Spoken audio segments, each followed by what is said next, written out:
Bonjour à tous, je suis très content de pouvoir faire cette intervention sur causalité environnement, que j'aurais pu appeler une intervention sur la politique fondée sur les preuves, parce que je pense que c'est vraiment une approche qui peut un petit peu changer votre vision des politiques publiques, et donc par ce canal, votre vision de la transition écologique. Alors, ça ressemble un petit peu au début de toutes les mauvaises conférences qui prétendent effectivement qu'elles vont vous changer votre vision du monde. Mais moi j'ai une petite preuve que peut-être ça pourrait être le cas. J'aime bien parler de l'exemple de cette étude qui a été menée en 2011 par 3 économistes.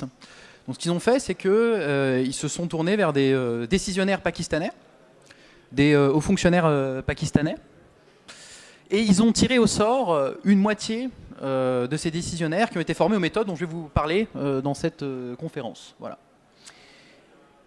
L'autre moitié n'a pas été formée, ça a été le groupe contrôle, et après 6 mois, on s'est rendu compte d'abord que les politiciens traités avaient d'abord de meilleurs résultats des examens d'évaluation des politiques publiques. Donc ça, c'est un peu attendu, mais c'est une bonne chose. Ça veut dire qu'ils sont intéressés à effectivement ce qu'on leur a appris. Ils étaient meilleurs à ce qu'on appelle l'inférence causale.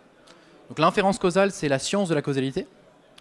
Et deuxièmement, on s'est rendu compte qu'ils étaient disposés à dépenser 300% de plus pour financer des essais contrôlés randomisés.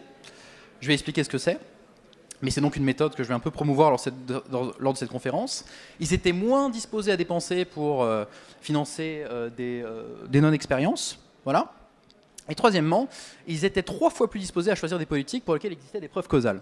Et je vais définir ce que sont des preuves causales bientôt. Voilà.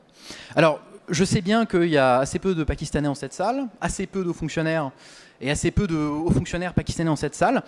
Simplement, ce que je me dis, c'est que si la connaissance de ces méthodes a pu tant changer la façon dont des responsables politiques, dont c'est le métier de faire de la politique, envisageaient leur métier, je me dis que ces méthodes, elles méritent peut-être une petite heure de votre temps.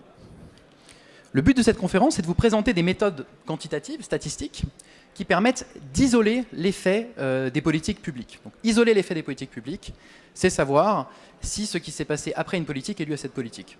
Vous mettez en place une politique environnementale, les émissions de CO2 baissent. Est-ce qu'elles auraient baissé de toute façon si vous n'aviez pas mis en place cette politique?